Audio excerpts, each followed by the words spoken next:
Bonjour Pascal Olmeta. Bonjour Donna. Donna Sommer.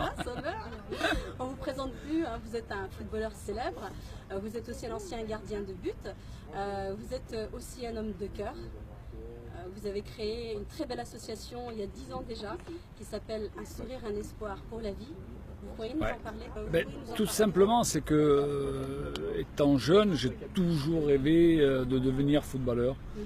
La chance et Dieu m'a donné cette force d'y arriver. J'ai été footballeur pendant 20 ans et j'allais toujours, puisqu'on est un peu le reflet du rêve, on fait rêver les enfants. Comme moi, étant gamin, je rêvais face à ces professionnels et j'ai jamais oublié d'où je viens, de la famille, grâce à mes parents, tout ce qu'ils ont pu me donner, la simplicité, et puis s'en rappeler tout le temps.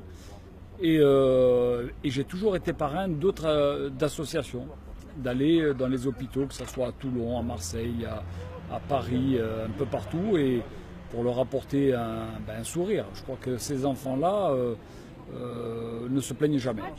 Et je pense que dans le reflet d'aujourd'hui, il faudrait arriver et minimiser les choses, malgré ce qui se passe, et devenir toujours en aide aux autres.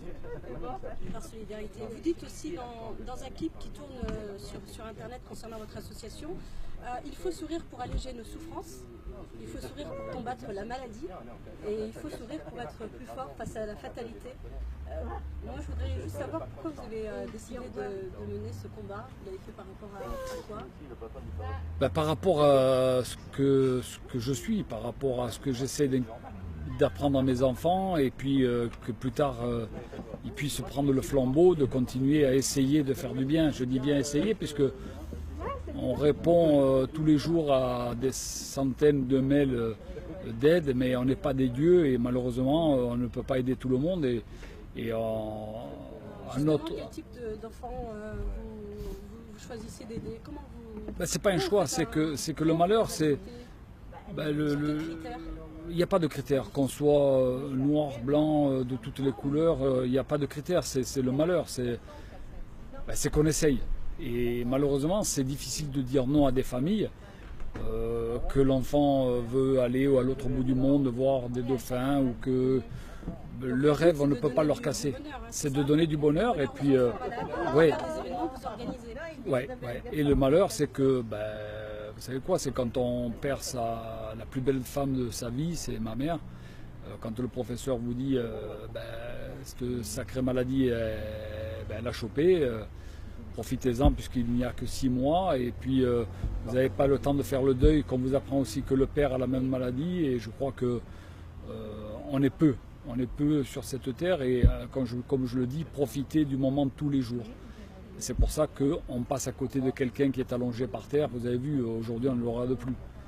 Pourquoi? C'est parce qu'on a plus de force de pouvoir essayer de donner. On est tellement taxés, les gens de tous les jours s'en sortent plus. Nos vieux, si on n'est pas derrière pour les aider, malheureusement ils ne demandent plus rien. C'est comme un enfant qui est malade et qui souffre, il ne demande jamais rien. Il sourit tout le temps.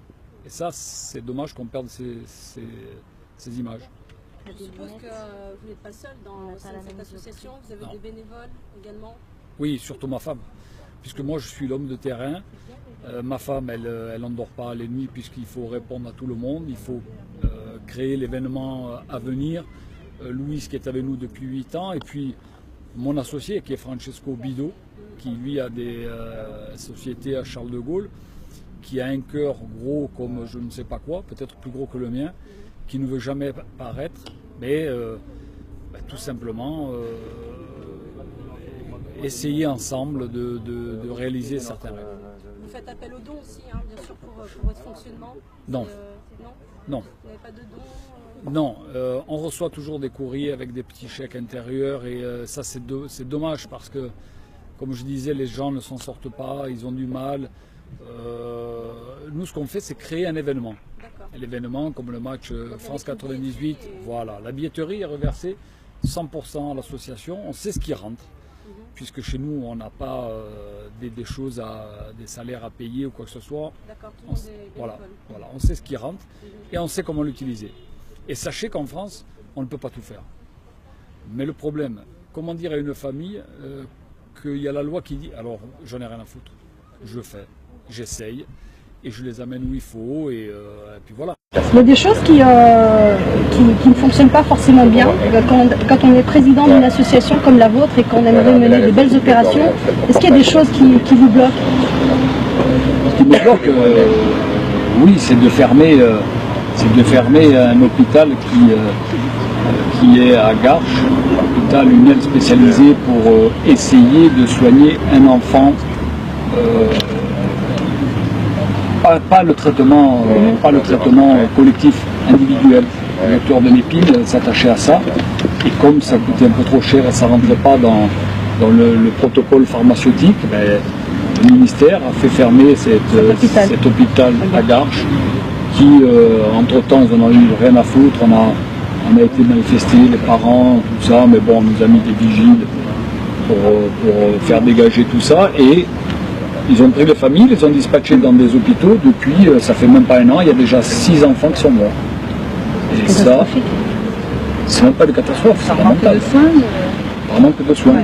Vous avez un appel pour justement franchement, les décideurs, ceux qui ont pris cette décision tragique. Oui, mais le seul, tu as vu, je t'ai dit, j'ai bu le pape. Même si tu... Vous y en avez parlé? Non. Non, et puis je ne pourrais même pas parler à ces hommes politiques parce qu'ils n'ont même pas le temps. Vous en avez rencontré? Par exemple, le ministre de la Santé? Pourquoi faire? Ah bon? Bon, ça sert à rien. Vous pensez que ça ne préoccupe pas? Non, mais eux, ils n'auraient pas le problème si leur enfant serait touché. Ils n'auraient pas ce problème-là. La majeure partie du temps, il ne faut jamais oublier que les enfants qui sont touchés, du jour au lendemain, ils sont livrés à eux-mêmes, et surtout les familles.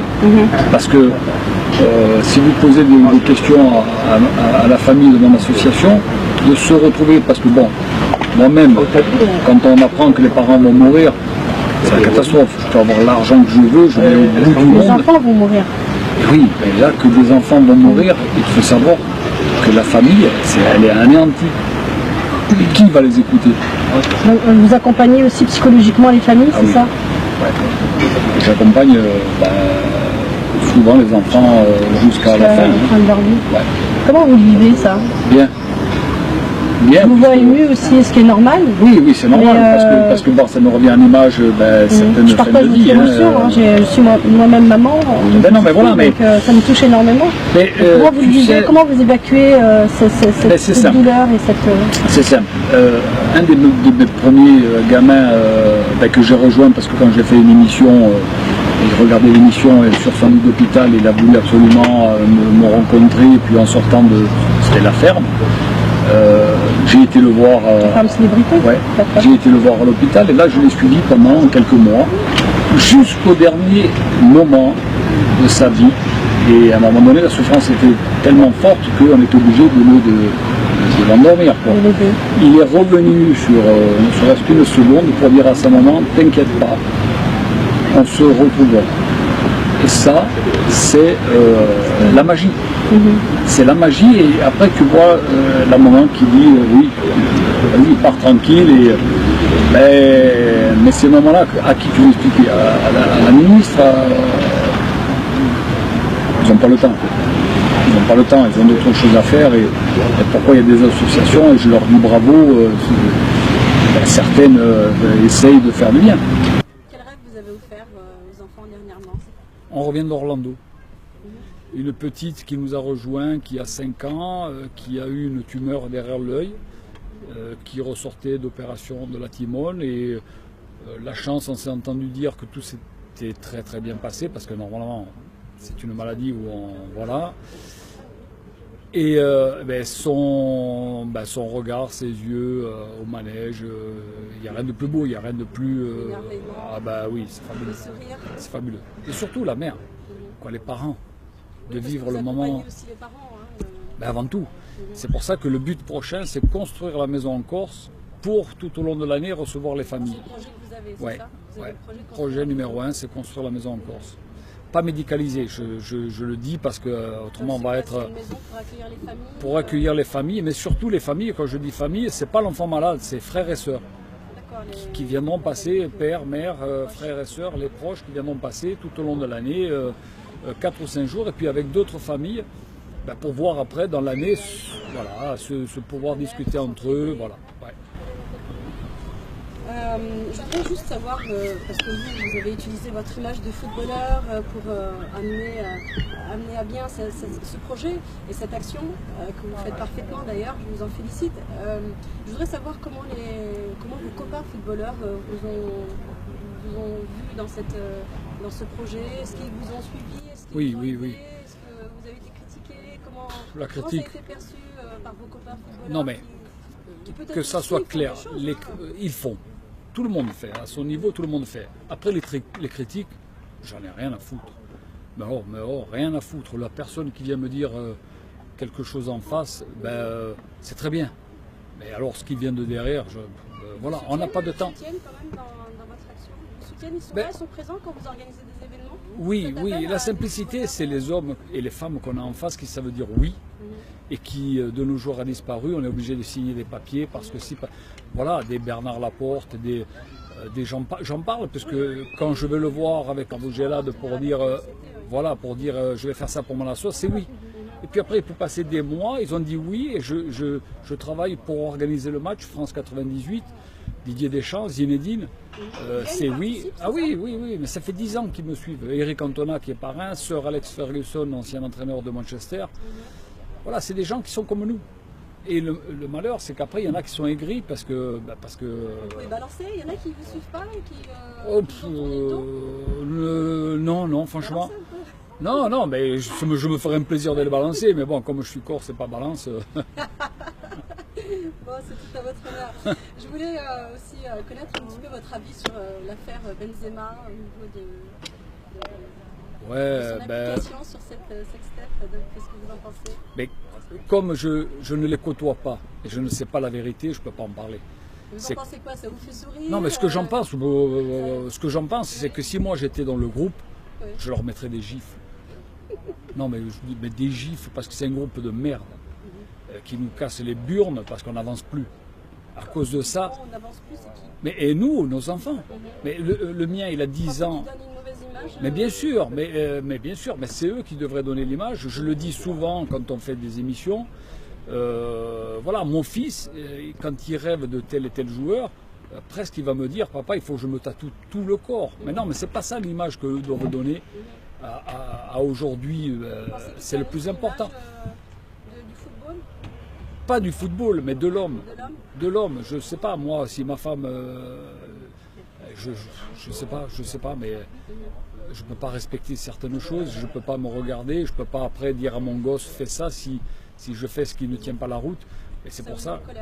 Oui, parce qu'à l'époque où on jouait, on va être traité de vieux con, mais jeune con, plus que con, c'est qu'on recule. Et qu'est-ce que vous pensez des footballeurs français qui jouent sous notre drapeau et qui ne chantent pas la Marseillaise? Alors là, attention. C'est quand on les regarde qui ne chantent pas, peut-être qu'ils la chantent intérieur ou dans le cœur.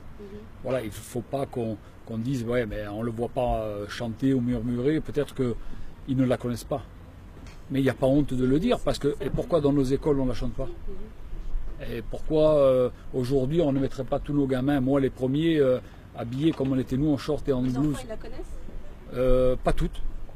Pas toutes, parce que moi je leur chante notre hymne corse. Chantez pas la Marseillaise. Mais je suis français. Vous la connaissez? Ouais. Vous pouvez me la chanter? Oui. À vos enfants. Bon, pour revenir un petit peu sur les défaits un peu, beaucoup plus tragiques et beaucoup plus dramatiques, vous avez été certainement marqué par la tragédie qui nous est arrivée vendredi dernier. Donc cet attentat qui s'est déroulé au Stade de France et à Paris. Et je voudrais savoir comment vous avez vécu ce drame. Comment moi, comment je l'ai vécu, comme tout le monde qui a regardé, qui a écouté, mais pas comme les personnes qui l'ont vécu. Parce que ça, je pense qu'on ne pourrait même pas l'expliquer, que des hommes puissent faire ça, je ne sais pas.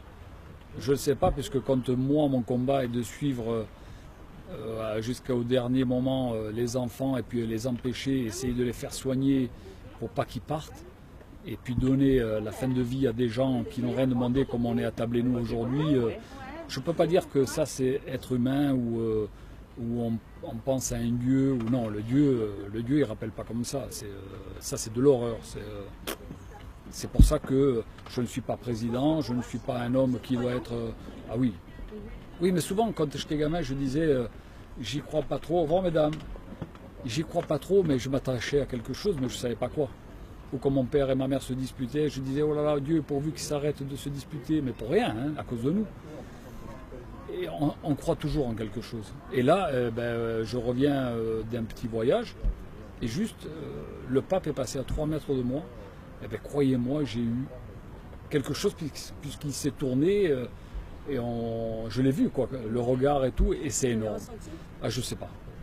Je ne sais pas, et c'est énorme. Et pour moi, ces regards-là, c'est un homme, hein, mais c'est un peu les anges, quoi. Ma mère, les enfants qui sont partis, ah ben oui, oui. Ouais.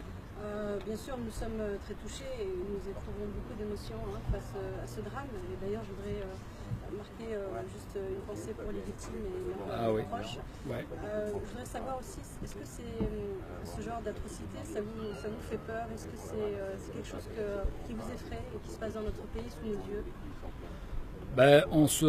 Je serais menteur de dire ça ne m'effraie pas, et puis je pense pas aux autres, parce qu'alors j'irais au-delà de ma vision, c'est que j'ai peur pour les miens.